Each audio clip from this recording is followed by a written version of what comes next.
So as I continue on this like cooking journey, or not cooking journey, as I continue on my healing and growing journey, I am getting better at cooking.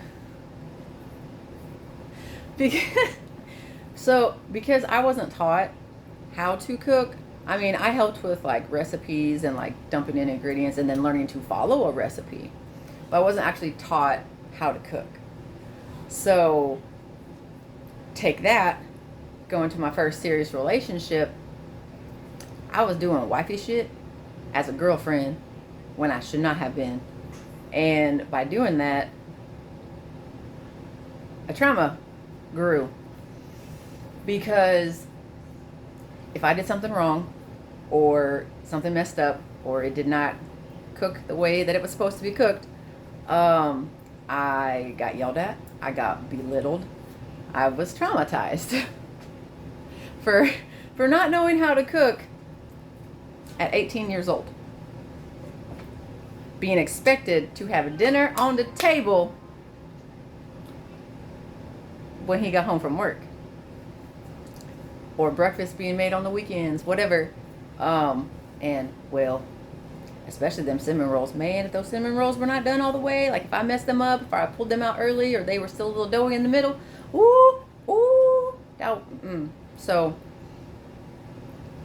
as I have gotten older, when I learn something about cooking, like, hey, this is the proper way to cook this, I get excited, I save it, I learn it, but I don't actually put it into practice just yet because I have to sit with myself. And I have to continuously tell myself, okay, this is the proper way to do it. This is how you do it. This is what needs to be done before you even start cooking it. So tonight, I made pasta and garlic bread for dinner.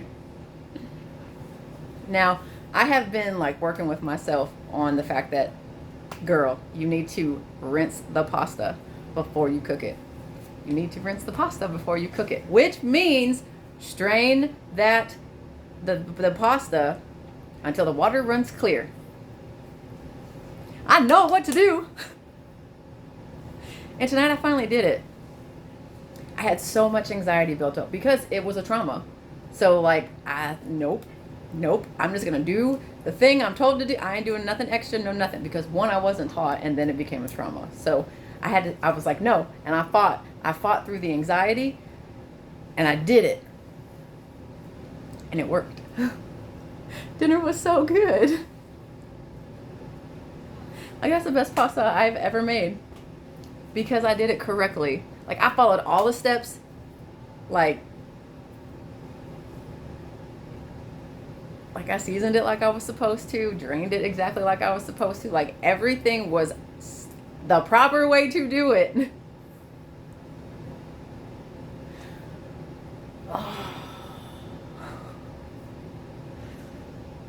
So I was very happy and proud of myself because, yeah, I understand. At your age, you should know. Well, some of us weren't taught.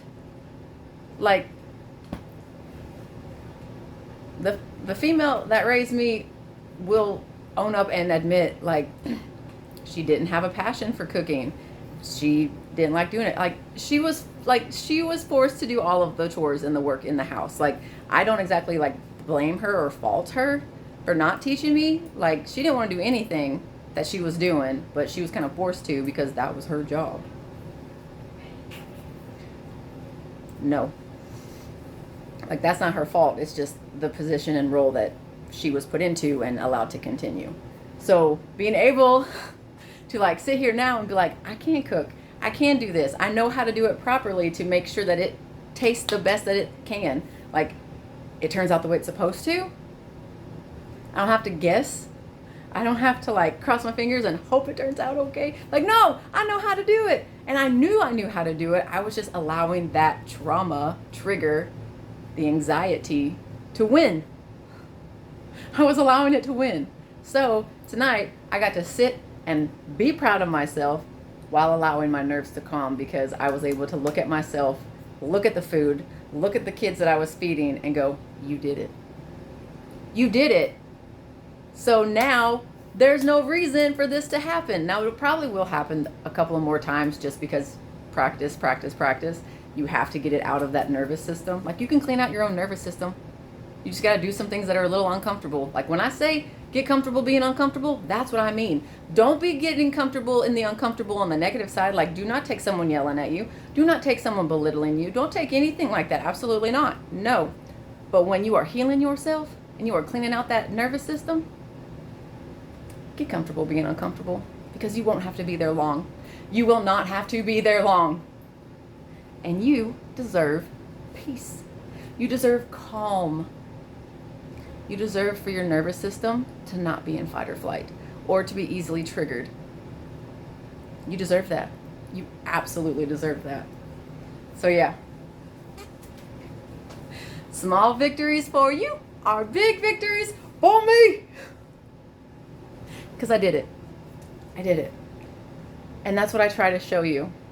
I'm giving you examples. I'm showing you that it can be done.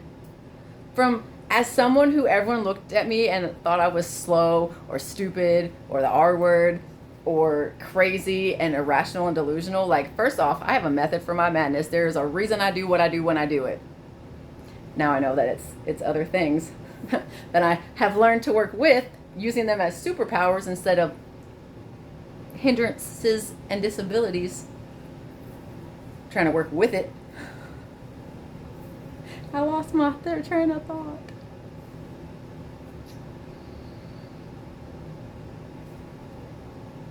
I lost my train of thought. I was on it too, but then the word thing messed me up.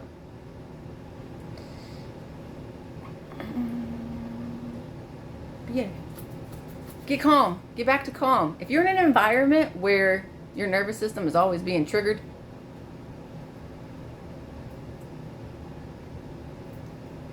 love yourself enough to get out and find a new environment. You deserve that. You absolutely deserve that. And it does not matter what it does to anybody else if you are fighting for yourself, if you are fighting for your peace, because if you have kids, you're also doing it for them. You're also doing it for them. And they don't deserve how you're being treated. They don't deserve to see you being treated that way. And they don't deserve to be treated that way by default. Because that's a thing. That's a thing. So, believe in yourself. Do the hard things when they're the right things to do.